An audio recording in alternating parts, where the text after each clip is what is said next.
बिस्तर पर बैठकर खाना क्यों नहीं खाना चाहिए?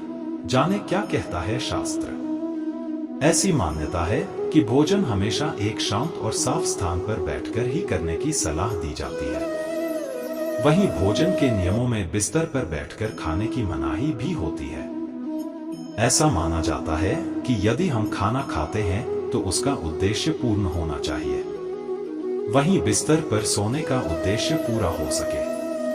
आइए नारद संचार के ज्योतिष अनिल जैन जी से जानें कि शास्त्रों में बिस्तर पर बैठकर खाना खाने की मनाही क्यों है और इसके क्या नुकसान हो सकते हैं। भोजन का सबसे अच्छा स्थान कौन सा है?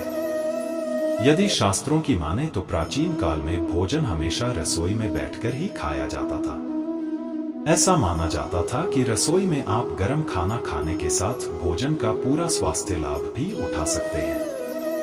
दरअसल रसोई में हम जमीन में बैठकर खाना खा सकते हैं, जिससे खाना अच्छी तरह से पचने के साथ सेहतमंद बनाए रखने में भी मदद करता है। हमेशा से ही किसी अच्छे स्थान पर बैठकर ही भोजन करना अच्छा माना जाता है। रसोई में बैठकर भोजन करने से राहु को प्रसन्न करने में भी मदद मिलती है। इसलिए भोजन का सबसे अच्छा स्थान रसोई या उसके आसपास का ही माना जाता है। बिस्तर पर बैठकर भोजन क्यों नहीं करना चाहिए? ज्योतिष और शास्त्रों की माने तो हमें हमेशा भोजन को सम्मान देना चाहिए, लेकिन यदि हम बिस्तर में बैठकर भोजन करते हैं तो ये भोजन का अपमान करने जैसा होता है, क्योंकि बिस्तर सोने की जगह है। इसी वजह से यह कहा जाता है कि बिस्तर में भोजन करना माता लक्ष्मी का निरादर करने जैसा होता है।